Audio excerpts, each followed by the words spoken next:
tarde para todos.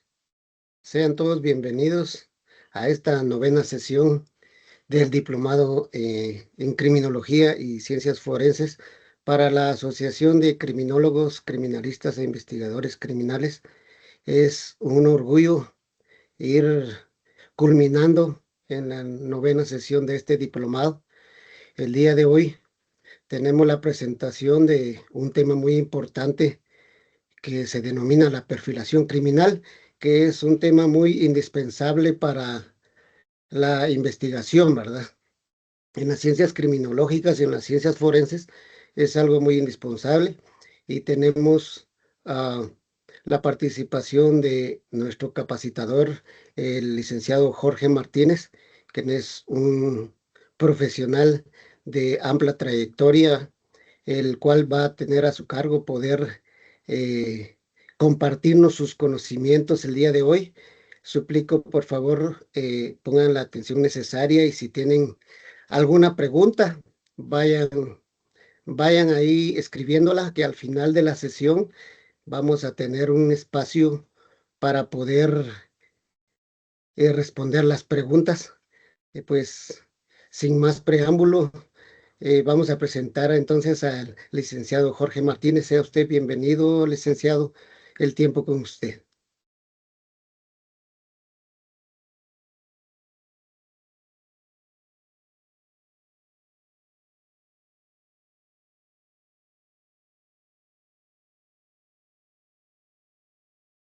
Listo.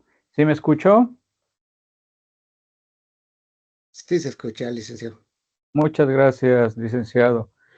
Bueno, pues rápidamente, soy Jorge Martínez, soy licenciado en psicología, me he especializado en neurociencias, salud, todo lo que es sistema nervioso central, sistema nervioso periférico es mi área. Soy de Ciudad de México y es un gusto estar participando con ustedes en este maravilloso diplomado al cual he sido invitado. Como bien nos decían en la pequeña introducción, el perfil criminal es muy importante, ya que nos va a permitir a nosotros estar haciendo trabajos de investigación. ¿Y a quién no le gusta hacer investigación? Pues a la mayoría. Pero a diferencia de lo que vemos en series televisivas o ahora en plataformas, pues la perfilación criminal no se hace como se cree, ¿verdad? Tampoco se espera que se resuelva en 30 minutos, ¿verdad? Que es lo que dura un capítulo, sino es un proceso muy amplio, muy arduo y que nos dice que prácticamente vamos a estar trabajando en lugares o espacios en donde el sujeto, ¿sí? Vaya dejando indicios. Pero, ¿qué es en sí la perfilación criminal y por qué la da un psicólogo?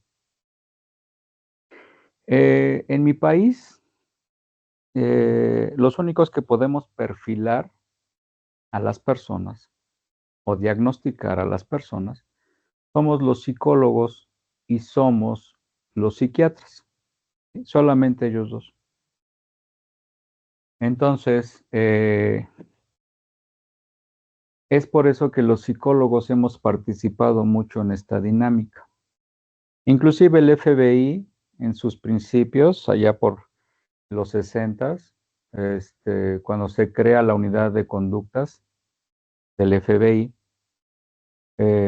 no eran psicólogos los perfiladores, eran agentes de campo que tenían una amplia experiencia, que tenían mucho conocimiento, pero sobre todo en el modus operandi, más que en cómo un sujeto podría estar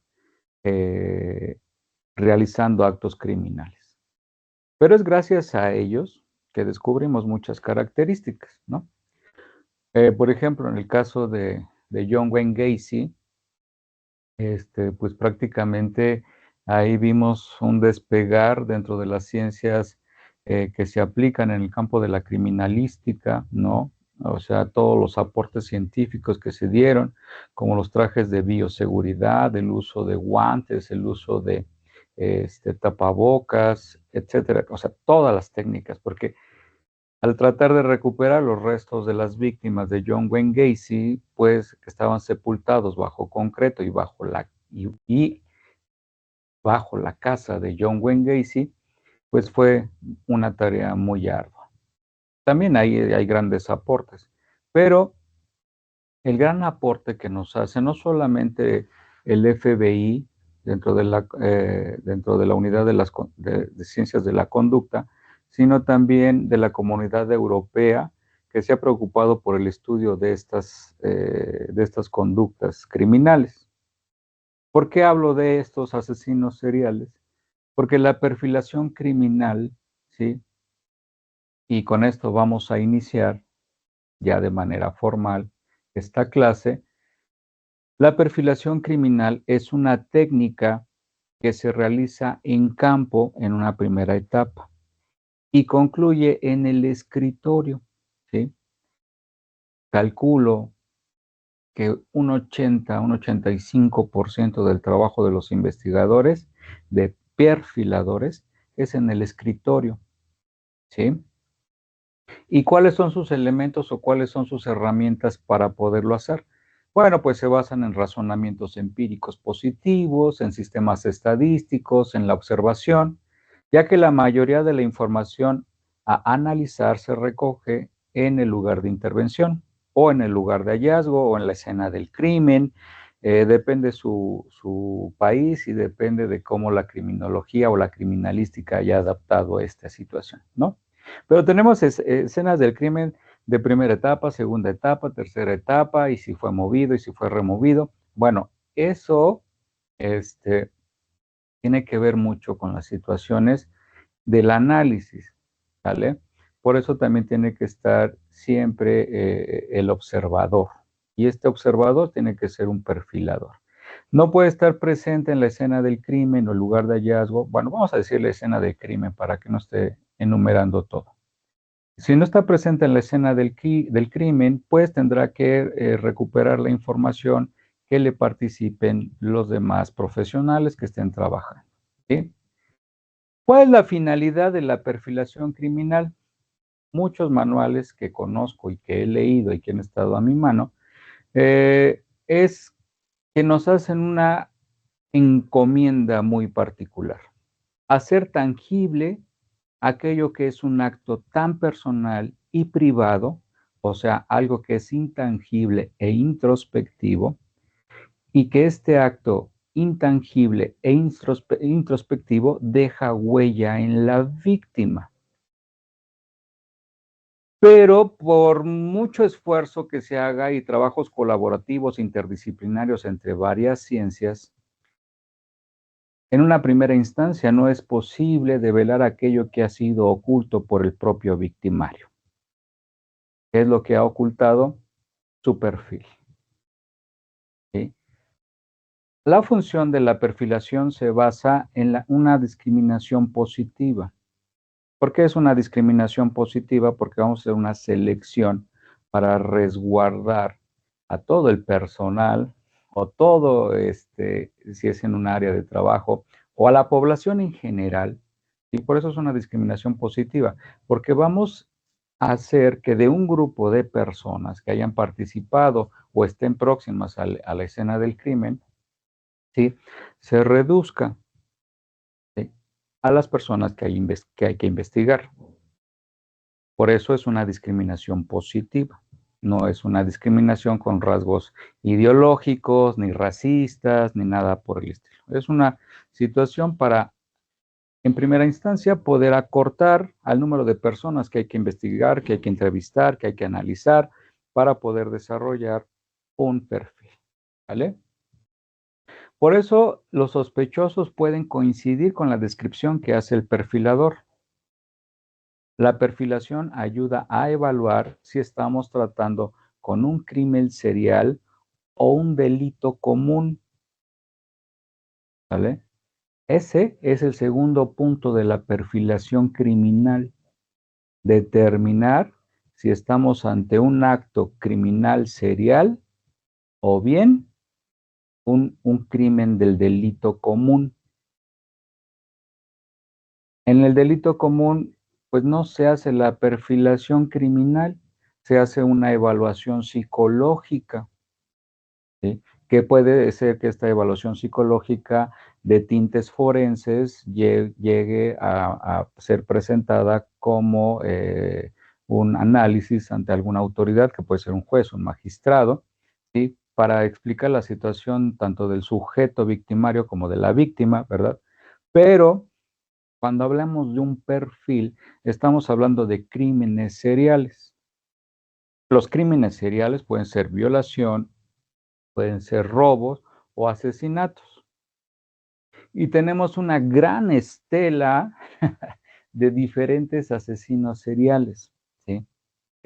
Si nos apuramos un poquito, vamos a hacer en tiempo real un análisis de un asesino serial, ¿vale? Entonces, esta primera perfilación será hipotética y servirá para desarrollar en primera instancia el modus operandi. Es ahí en donde los policías de investigación o los criminólogos o los criminalistas que participen en el proceso tendrán que hacer primero una comparación con la escena del crimen y otras escenas del crimen en torno o en una circunferencia o en un diámetro de 30 kilómetros, ¿sí? Para poder estar revisando si hay casos o situaciones similares. En Estados Unidos, inclusive hacen llamadas a los estados próximos que se conecten con el estado en donde se está presentando esta actividad para ver si en otros estados también hay conductas de este tipo, ¿sí? Pero entonces estamos ante una situación de que vamos a identificar el modus operandi. Y si el modus operandi se repite, ¿sí? Con las mismas características y las mismas situaciones, pues entonces estaremos trabajando en una sola situación. Es un criminal serial, ¿sí? Se toman en cuenta ciertos elementos que contribuyen al proceso discriminativo, así como las posibles áreas donde el sujeto se dedique a la práctica, o sea, al crimen serial. Y hay muchos elementos, por ejemplo, está esta situación de la práctica discriminativa puede ser proporcionada o puede ser basada a partir del modelo del FBI, ¿no? El modelo del FBI nos habla de diferentes análisis que hay que hacer, ¿no? Y que nos dice que hay análisis de carácter demográfico, análisis de carácter geográfico y análisis psicológico, ¿sí? Y hay uno más que en uno de mis libros, porque soy escritor de libros, ¿no? Este es un libro que ahorita ando promocionando, ¿no?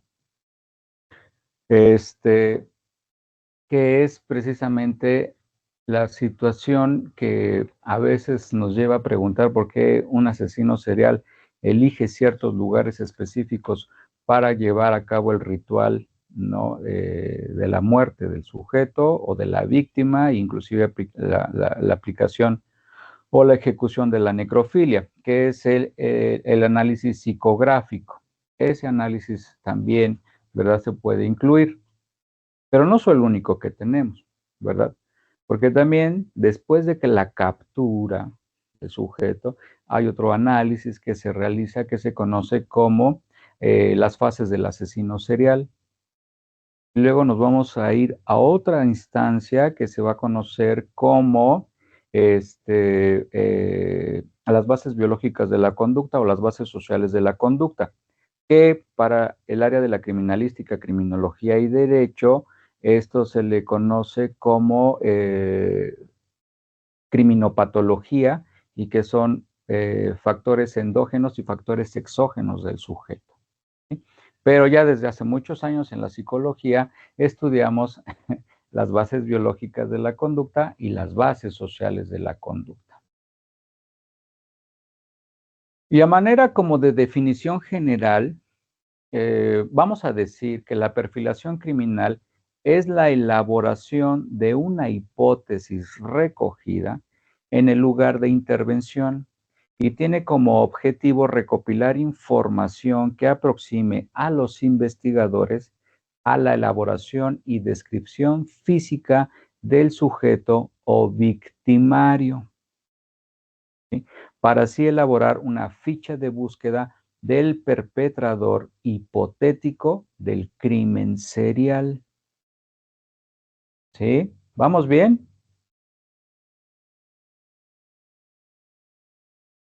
Sí, Leica, ahí vamos bien. Sí, lo Gracias. seguimos. Ok.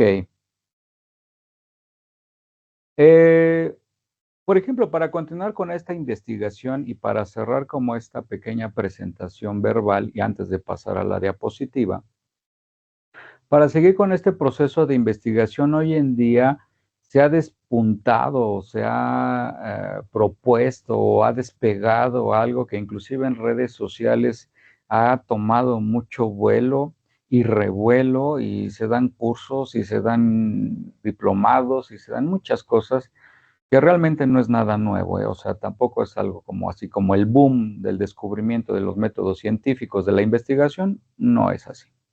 Pero vamos a utilizar la palabra porque está de moda y quiero que también ustedes la conozcan y quiero que también ustedes la apliquen. Para continuar con el proceso de investigación, ¿sí? Donde todavía el sujeto, el sospechoso, el ignoto, todavía no sabemos a ciencia cierta quién es y solamente contamos con algunas características, ¿sí? Se va a realizar un metaanálisis del perfil, ¿no? Donde se recomienda incluir a profesionales como criminalistas, criminólogos, abogados y psicólogos para llevar a cabo el análisis de escritorio, con la finalidad de comprobar algunas de las hipótesis del perfil o bien desechar todos los perfiles. La finalidad y cierre del metaanálisis es encontrar una sintonía en todos los profesionales involucrados en el trabajo de buró. ¿Sí? A manera sintetizada, ese es el trabajo de la perfilación. ¿Sí? Que claro, estamos hablando y apuntalando solamente teoría, ¿verdad? En la praxis es en donde el sujeto le puede tomar mucho tiempo. Y siempre que tengo la oportunidad de dar esta plática o esta clase o esta conferencia, siempre les digo que no se preocupen, porque de hecho el FBI, el propio FBI, no capturó ningún asesino serial famoso en la década de los 60, 70, 80 y 90. No los capturó. Fueron una situación ahí como de suerte, ¿no? Porque a muchos de los asesinos seriales los capturaron por otra situación, ¿vale?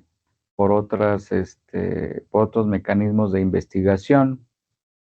Y a los que capturaron, que creen no eran asesinos seriales, ¿no?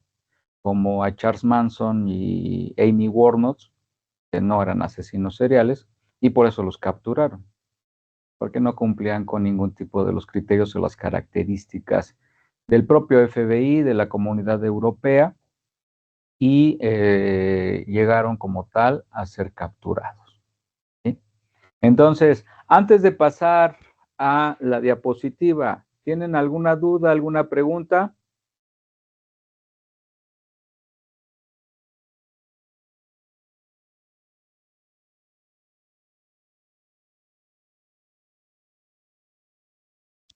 Ahí lo seguimos. No, necesito saber si tienen dudas o preguntas. Ok, entonces les voy a hacer un examen al final. Como no me van a preguntar ustedes, yo les voy a preguntar a ustedes. ¿Están de acuerdo?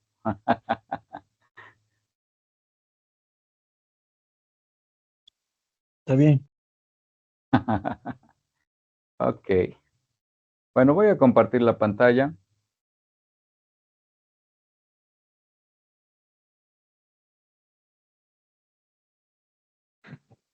Ok, en teoría ya se ve mi pantalla, ¿verdad? Correcto. Sí, se ve ahí. Ok, pues vamos a trabajar con un asesino serial que es mi villano favorito, ¿sí? Y que es Ed Kemper, el asesino de colegialas, ¿sí? Vamos a ver por qué el señor Ed Kemper, que aclaro, a Ed Kemper no lo capturó el FBI, él se entregó voluntariamente, se entregó a la policía y la policía tenía miedo de arrestarlo, ¿sí? Porque era, y es, porque todavía vive, es un hombre inmenso, ¿sale? Entonces, vamos a hacer el análisis del criminal Ed Kemper, ¿sí? Asesino serial de colegialas. Él estuvo en California operando, ¿sí? No tuvo muchas víctimas, ¿sí? Pero fue impactante su caso. Y de hecho hay series, y hay libros, y hay entrevistas, y hay una gran cantidad de material, ¿sí? Entonces, vamos a ver, en teoría, algunos de los elementos que se utilizan para la elaboración del perfil criminal basados en Ed Kemper, ¿sí? Si tienen dudas, preguntas, vayan consultando para que se vayan respondiendo. Por favor, vamos a continuar.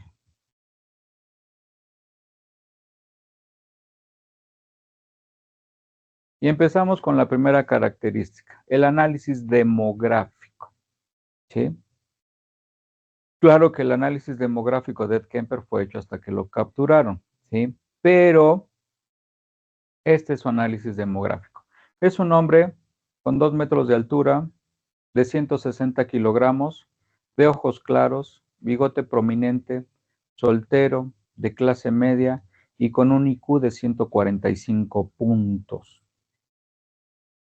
¿Sale? Imagínense un sujeto con esas características, que ande libre, ¿sí? ¿Sí saben qué es el IQ?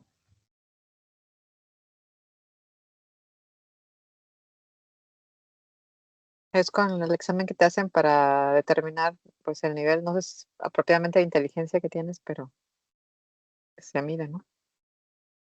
Eh, sí, pero el IQ no mide inteligencia solamente. Hay pruebas para medir inteligencia.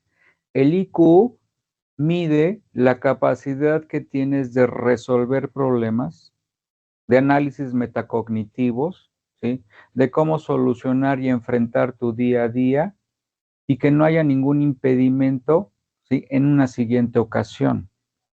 ¿Sí? El IQ es algo más allá que solamente inteligencia. En una frase correcta sería la aplicación de la inteligencia, ¿sí? Eso es lo que mide el IQ. Y para hacer un comparativo, tener un marco referencial, el señor Albert Einstein tenía un IQ de 130 puntos, ¿sí?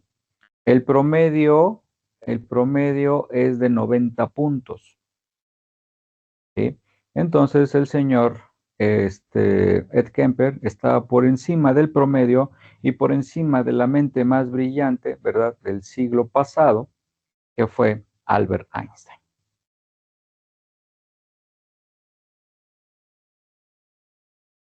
Vamos a cambiar la presentación y vamos a hacer el análisis geográfico, perdón, ¿sí? ¿Dónde operaba? Que ese es uno de los puntos más interesantes para poder determinar la situación de la manifestación de un posible caso serial, ¿sí? Y entonces, él era de Santa Cruz, ¿sí? En California. Entonces, él operaba en las carreteras, ¿sí? Que es parte del modus operandi. Él operaba en las carreteras, ¿sí? Levantando a las señoritas que le hacían parada o le pedían ray o stop and go, ¿sí? Para ir a otro punto. Él pasaba en su automóvil, las subía y las secuestraba y después las mataba y después practicaba necrofilia con ellas, ¿sí? Estaba en el estado de California, en la parte más alta de Santa Cruz, conocía el mapa de las carreteras de California, ¿sí? O sea, él siempre tuvo un coche y tuvo una moto también, por donde siempre salía a pasear y conocía parajes muy ocultos, parajes muy apartados de las autopistas, así como caminos rurales, ¿sí? Y tenemos ahí una descripción muy interesante. En Santa Cruz, a principios de la década de los 70, comenzaron los asesinatos del señor Ed Kemper. La gente del pueblo ya estaba dividida por la llegada de los hippies, este movimiento de peace and love generado en Estados Unidos y sobre todo en California, ¿sale? Entonces, por eso California es considerado como el estado de crímenes seriales más importante, porque estaba Ed Kemper y estaba Charles Manson del otro lado, ¿sale? También atacando hippies para formar su grupo que fue conocido como La Familia, para después atacar a la población que oprimía al pensamiento libre, ¿sale? Entonces, el pueblo ya estaba dividida por la llegada de los hippies, gracias en parte a la Universidad de California, que abrió un nuevo campus allí. Los jóvenes llegaron en tropel y no todos eran lo que los residentes llamaban indeseables, ¿no? Entonces, él aprovechaba esa situación. Había un nuevo campus de la Universidad de California. Su mamá consiguió trabajo ahí, ¿sí? Y su mamá trabajaba en el campus y él, la mayoría de sus víctimas fueron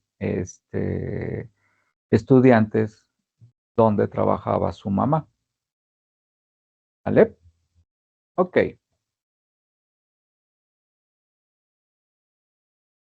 Pasemos al análisis psicológico del asesino serial Ed Kemper. Del lado derecho de la presentación, ustedes van a ver, ¿sí? El reporte emitido, ¿sí? Por el departamento que lo intervino, ¿no? Que es el reporte médico.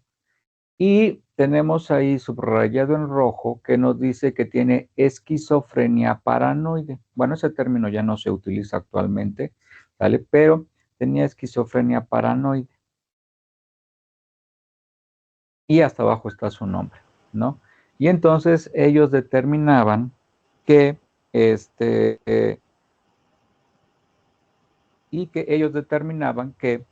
el sujeto, ¿verdad?, actuaba de cierta manera por tener este tipo de situaciones.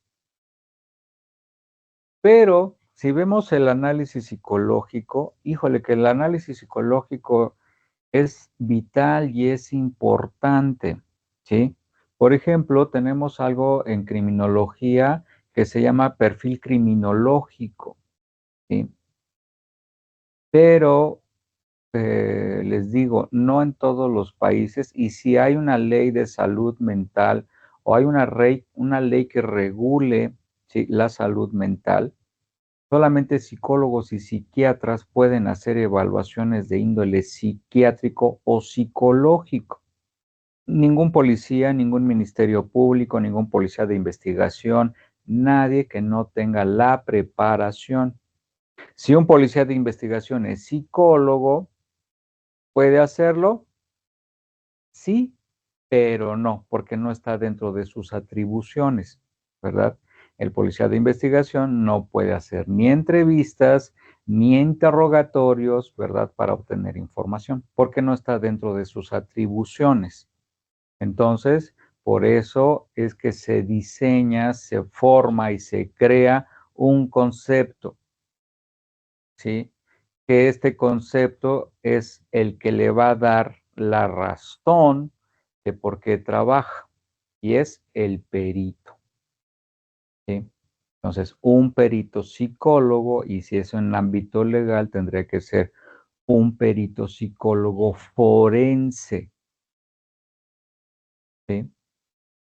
Que no es gran cosa, ¿eh? O sea, es solamente llevar a la psicología frente a un juez, ¿ok?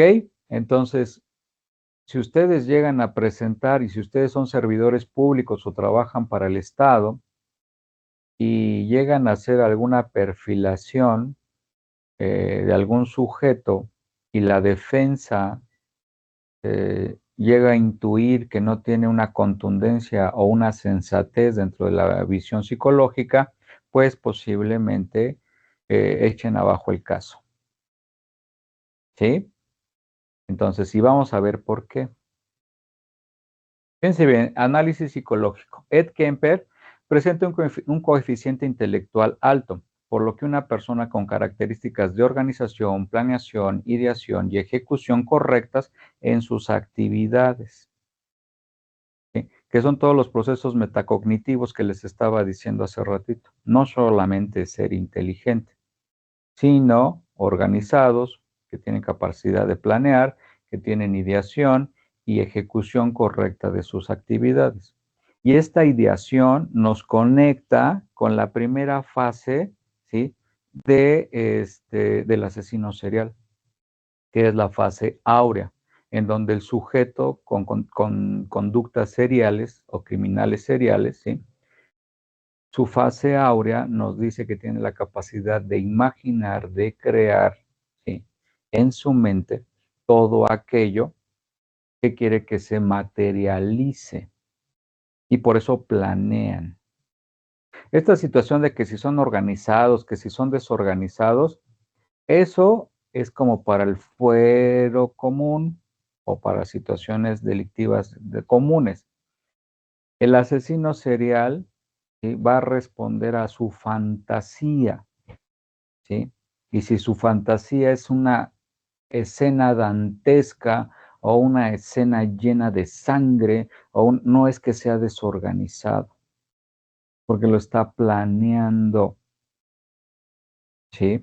Es como determinar que son incapaces de generar contenido, ¿sí?, pulcro y ordenado porque su mente no se los permite. Pues no, no es así, ¿sí? Y hay varios asesinos seriales que tienen como características desorganizadas. El propio Ed Kemper, ¿no?, que luego traía paseando los cuerpos en el maletero de su coche, ¿no? Entonces, son situaciones que no basta con decir que es una conducta organizada o una conducta desorganizada, o es un criminal organizado o un criminal desorganizado. De los 18 asesinos seriales que he hecho análisis, ¿sí?, 10 tienen IQs por arriba de 120 puntos. Y Ed Kemper y Jeffrey Dahmer son los más altos. Junto con Ted Bundy, ¿sí?, estos tres tienen 140 puntos. ¿Qué les parece? Ok, continuemos. Manifiesta ciertas necesidades emocionales dentro del campo familiar y amoroso. Estas necesidades parten de la relación de tipo dominante y controladora por parte de su madre.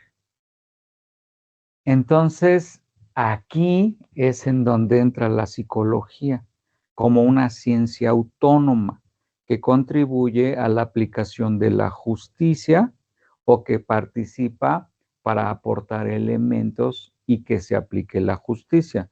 Los psicólogos siempre aportamos elementos que coadyuven a la aplicación de la justicia, ¿vale? Y eso está en el código de ética del psicólogo, ¿sí?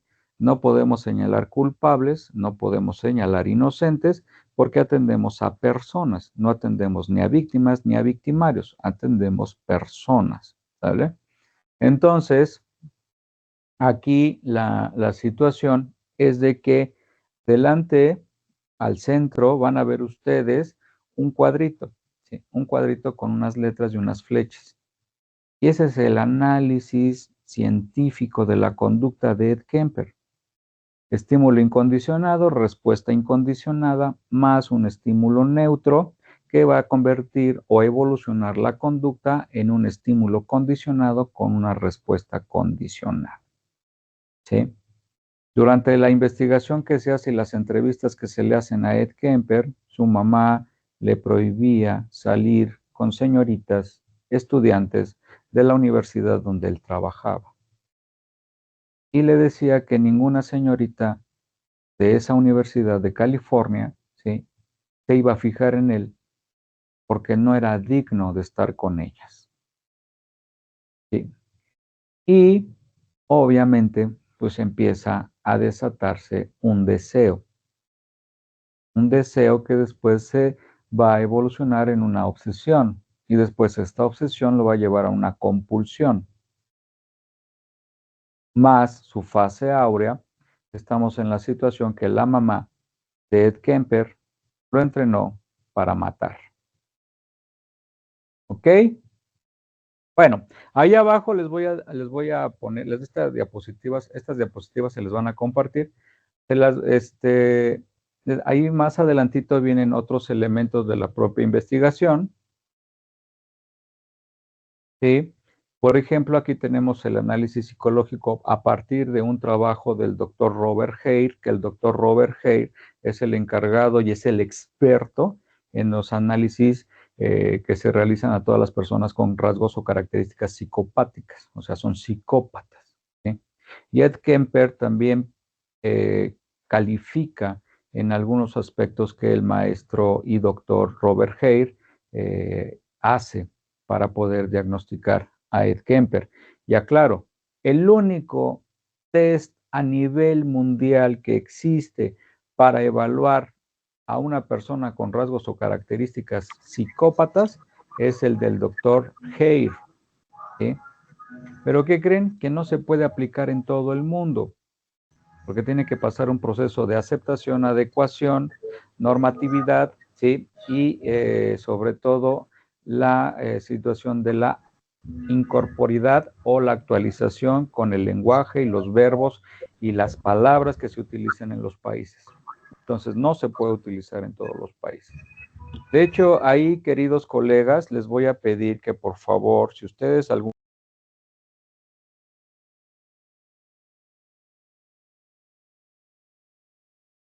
Se le silenció el micrófono, listen.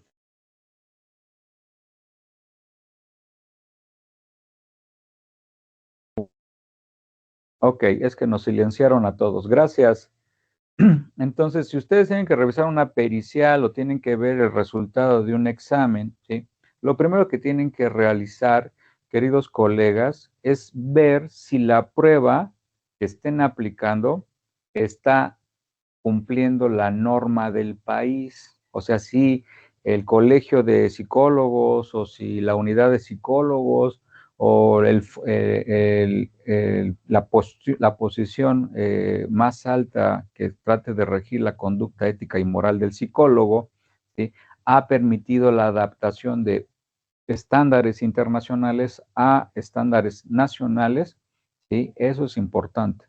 Porque hoy en día, sobre todo en Perú, sí, he visto litigantes que echan a tierra el trabajo del perito, psicólogo, forense, en el sentido que le empiezan a bombardear. ¿Por qué no hizo esta prueba? ¿Por qué no esta prueba? Y esta prueba, y esta prueba.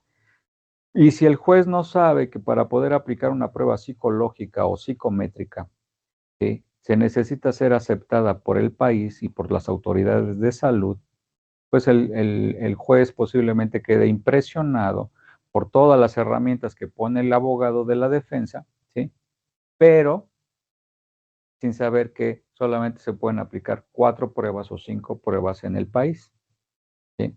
Entonces, eso es muy importante, ¿ok? Muy bien. Entonces, este es el análisis que se hace en base al doctor Robert Hare, ¿sí? Y el doctor, bueno, el análisis que se hace del caso de Kemper, ¿sí? Y le dan a leer el DSM-3, si no mal recuerdo, y le dijeron, a ver, estás aquí en el DSM, en el Manual de Diagnóstico y Estadístico de los Trastornos Mentales, el 3, ¿estás aquí? Y él dijo, no, no estoy aquí.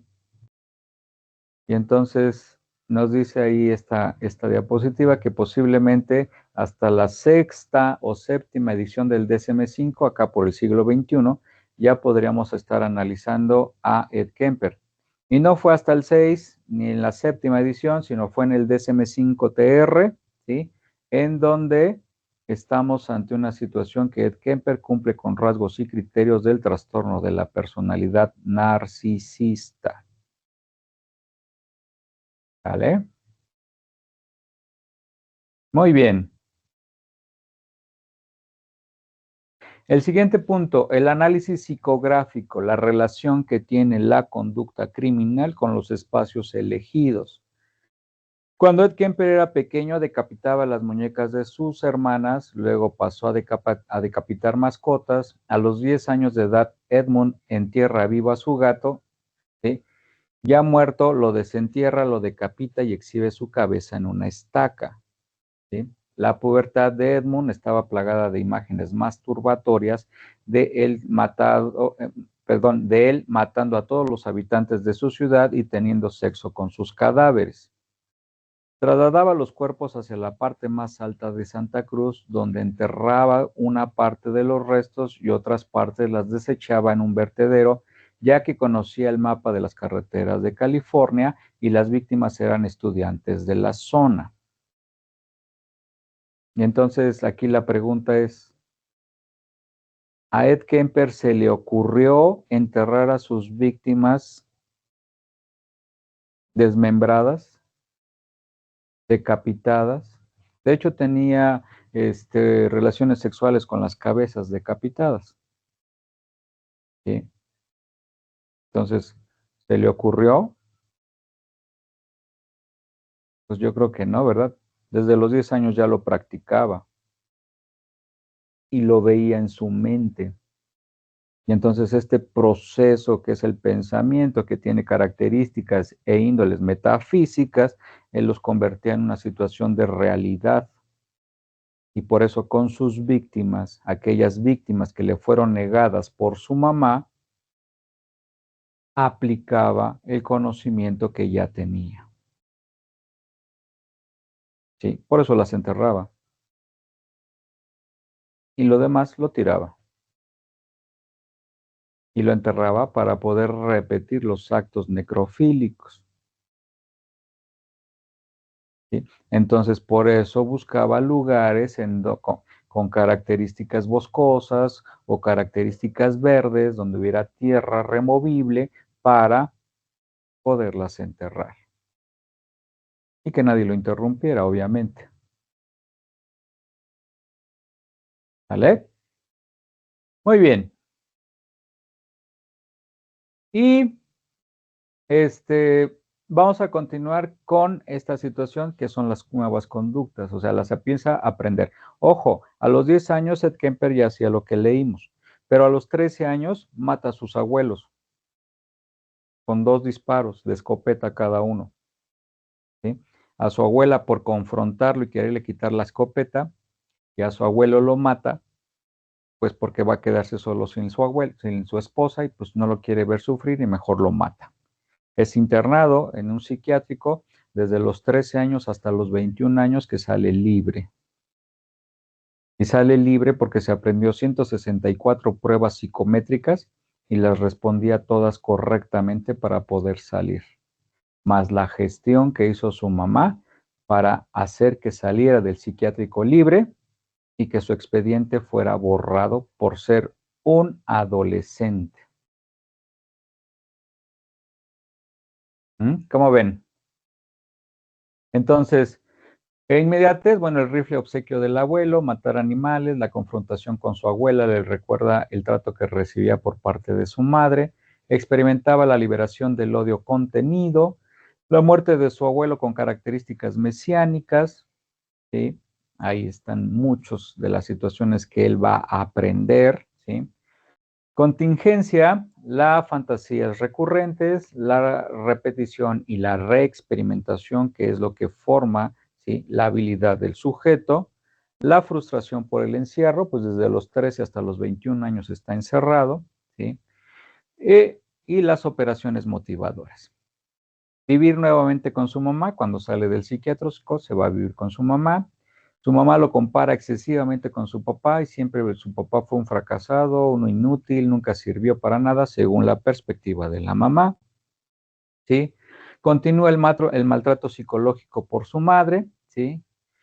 la provisión de un tipo específico de mujer por la filiación con la madre. Y entonces vemos que prácticamente la mamá es quien lo entrena, motivacionalmente hablando, a matar. ¿Y qué creen? Su mamá y una amiga de su mamá también fueron víctimas de Ed Kemper.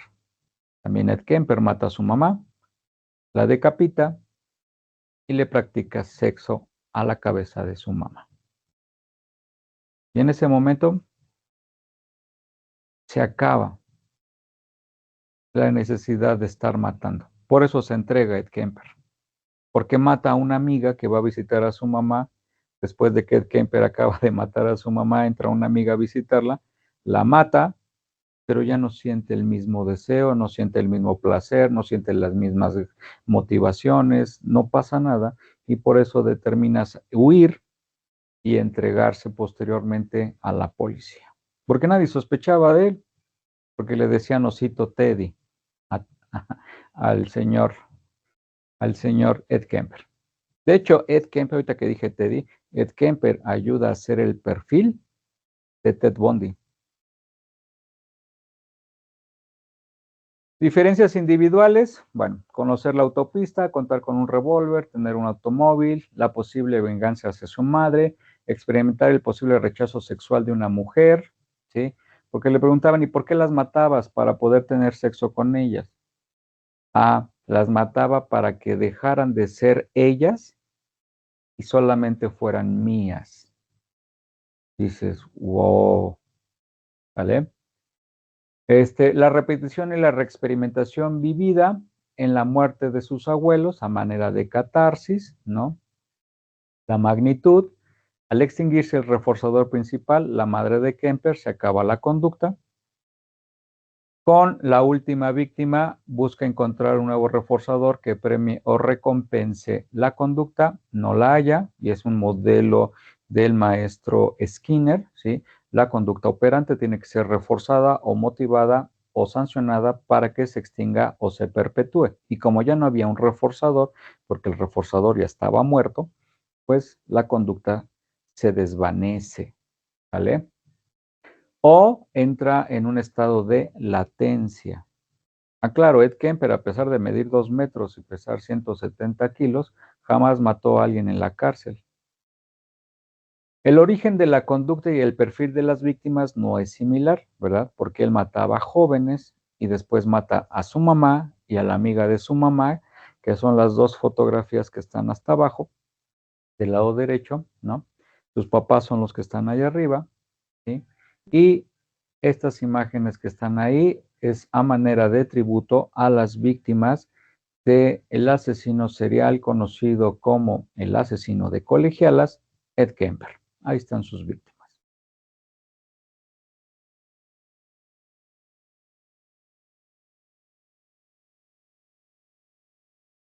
Ok. Muy bien. ¿Dudas, preguntas, sugerencias, recomendaciones?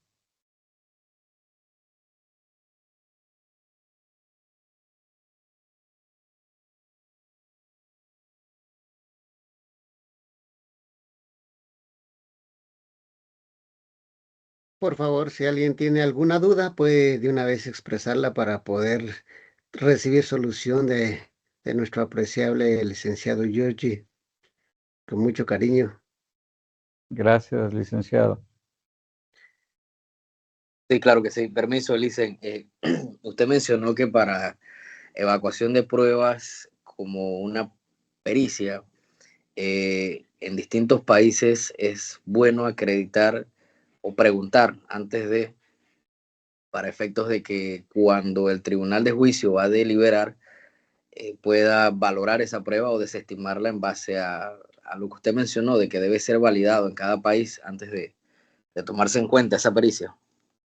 Sí, recuerden que las periciales dentro del ámbito forense funcionan en dos sentidos. Una, para valorar a la víctima y otra para valorar al victimario o al supuesto victimario, ¿sí? Cuando se evalúa a la víctima es para ver y medir el daño psicológico provocado por la conducta criminal cuando la víctima es sobreviviente, ¿no? Si la víctima es mortal, pues prácticamente estamos ante una situación más complicada. Y valorar al sujeto en una característica como victimario para encontrar si no presenta algún trastorno de la personalidad, algún trastorno orgánico de la conducta, ¿sí? O bien que tenga alguna situación de factores sociales o psicosociales que le permitan llevar a practicar estas conductas. Aclaro, si el victimario presenta algún tipo de situaciones, ya sea un trastorno de la persona, bueno, un trastorno mental o un trastorno orgánico o algún factor psicosocial, ¿sí? Si es un factor psicosocial, el sujeto recibe el mismo trato. Si es un factor de trastorno orgánico de la conducta o un trastorno mental, el sujeto puede reducir su pena, pero no se omite la sanción que se vaya a aplicar, se reduce la pena. Hay países, incluyendo el mío, que cuando una persona tiene alguna situación como esquizofrenia, paranoia, trastorno de la personalidad antisocial, trastorno disocial, ¿sí? Estamos ante una situación que van a ser internados en un reclusorio o en un centro penitenciario que tenga o albergue a este tipo de reclusos y que estén lejos de la población. Si no existe, tendrán que ser internados, ¿verdad?, en un hospital psiquiátrico. Para eso sirven las pruebas, ¿sí? Para determinar el estado de salud mental del victimario y la víctima si es sobreviviente. No todas las pruebas están estandarizadas para aplicarse en todos los países. Por eso, un psicólogo, y sobre todo si tiene la connotación de ser perito, tiene que saber defender la postura de sus pruebas. La psicología nos pide por lo menos una batería de 6 pruebas, pero en el ámbito jurídico y en el ámbito legal es muy complicado aplicar 6 pruebas cuando se trata de la correcta aplicación de la justicia, que es pronta, expedita, gratuita, etcétera, etcétera, ¿sale? Entonces, se pueden basar en 2, cuando mucho en 3 pruebas. Pues estas 3 pruebas tienen que ser reconocidas por el Colegio de Psicólogos del país o que alguna institución de salud las avale y las reconozca para que se puedan aplicar. Porque hay que cuidar desde cómo están escritas, si es que haya una traducción, que la traducción sea acorde al lenguaje que se utiliza en el país o a la lengua o al idioma que se utiliza en el país, ¿sí? Eso es lo primero que le tendríamos que preguntar al perito psicólogo, ¿sí? O en dado caso, algún consultor externo que pruebe o presente algún tipo de pruebas, o un abogado hábil en el sentido de querer como mezclar la situación y que te saque una lista de 150 pruebas que se le pueden aplicar y decirle, lo siento, pero de esas 150 pruebas en mi país solamente se aplican 2, porque no están estandarizadas, no están bajo ninguna norma, la traducción no se ha hecho, ¿sí? Eso es lo importante. Entonces, lo primero que tendremos, gracias a ti, y lo primero que tendríamos que buscar es cuáles pruebas psicométricas están permitidas en cada país. ¿Ok? Muy bien. ¿Alguna otra duda? ¿Alguna otra pregunta? Sí, profe, perdón. Entonces, para realizar, no sé si el perfil criminológico es como, usted sacó primero la ficha, vienen los datos y ahí se integran las pruebas. Para hacer el perfil siempre va a ser una hipótesis a comprobar. ¿Y cómo vamos a hacer esa hipótesis? Con el análisis demográfico.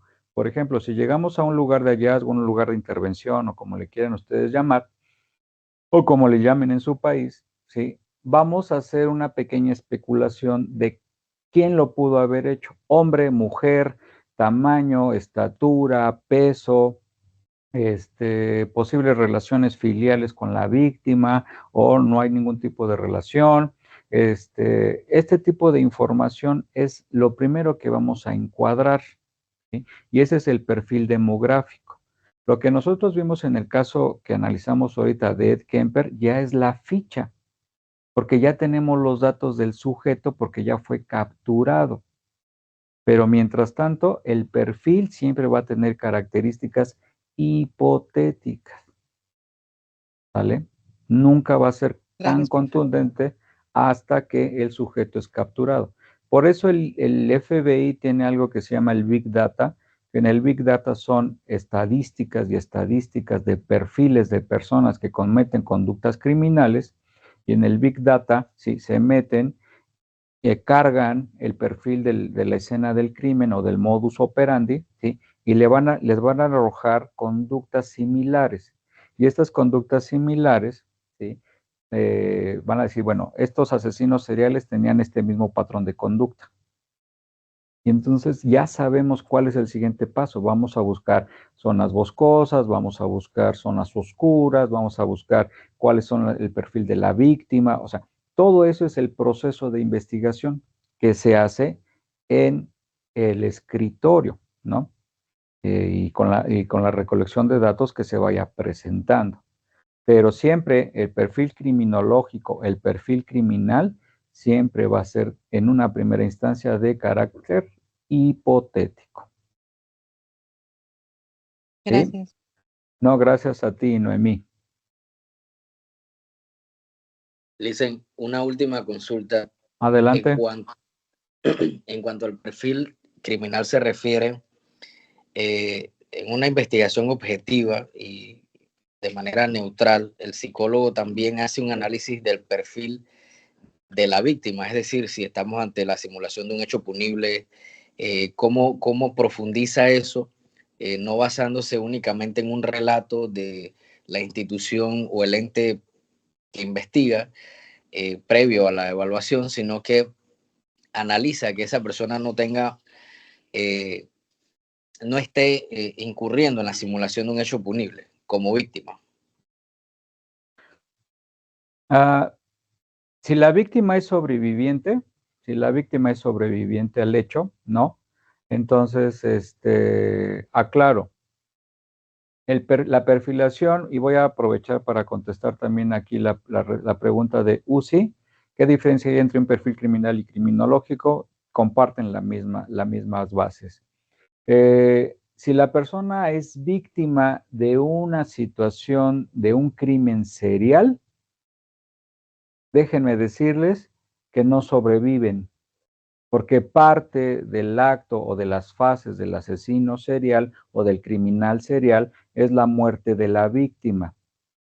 Si es sobreviviente de un delito del fuero común o de las actividades comunes de un criminal, ¿sale? Y sobrevive, también puede ser que haya sido un homicidio, o en este caso, pues la víctima también no sobrevive, pero vamos a decir una violación, un atraco, una estafa incluso, porque el asesino, bueno, el criminal no solamente es el criminal que anda asaltando, sino también los que hacen estafas, que son los criminales de cuello blanco, ¿no? Pero dentro del ámbito de la psicología jurídica se ha desarrollado y se ha potencializado algo que se llama psicología del testimonio. Y hay una prueba que en mi país está estandarizada y normativizada para aplicar y tratar de encontrar, fíjense bien, nunca vamos a saber si una persona está mintiendo o está diciendo la verdad. Lo que vamos a encontrar son contradicciones en su discurso. Y estas contradicciones nos van a permitir apalancar un interrogatorio para que se reconozcan las contradicciones y caiga el sujeto en sus propias contradicciones. Determinar quién dice la verdad o quién dice una mentira es imposible. Por eso los mecanismos de entrevista buscan las contradicciones. Y eso es un modelo de la psicología clínica, en donde a través de diferentes entrevistas con un mismo paciente, ¿sí? Vamos haciendo su relatoría, la vamos escribiendo, hasta que se le acaban las historias, se le acaba el momento, la historia que construyó ya no coincide, porque ya ha habido detalles, porque ya olvidó eso. Y entonces ahí estamos entre una situación de confrontar lo que él había dicho en un principio y lo que dice en una segunda instancia para ahí poderlo echar abajo alguna situación con tintes de querer engañar a la autoridad. Pero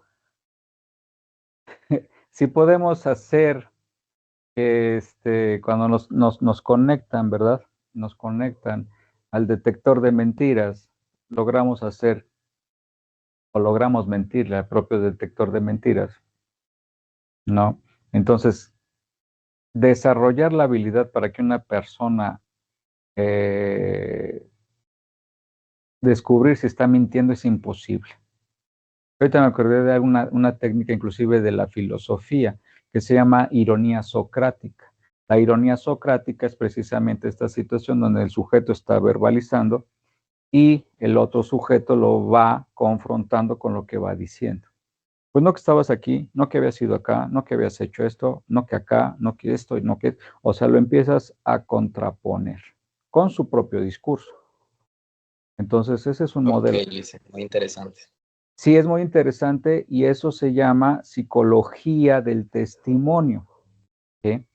Inclusive cómo se preparan a los testigos o a las víctimas o a los victimarios para presentar una declaración. ¿Sí? Muy bien, muchas gracias por tu pregunta, muy interesante. Muy bien, ¿alguien más que tenga alguna duda, alguna pregunta, alguna sugerencia, alguna recomendación?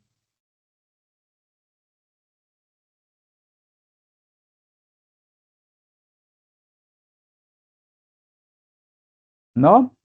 Muy bien. Bueno, pues con esta pequeña clase doy por cerrada mi participación el día de hoy y estamos en contacto. Que tengan una excelente tarde, cuídense mucho, pórtense bien.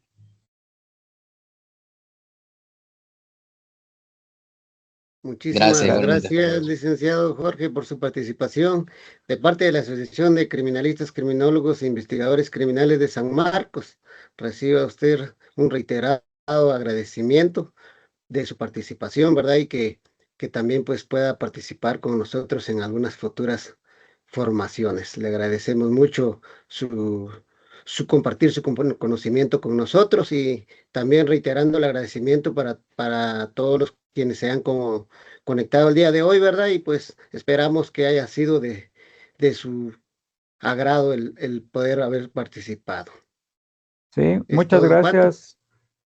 muchas gracias, licenciado, y creo que nos vemos dentro de 8 días, ¿no? El 15 también vamos a estar con psicología forense, me parece. Así que ahí nos estamos viendo otra vez. Gracias, licenciado, muy amable. Feliz noche para todos.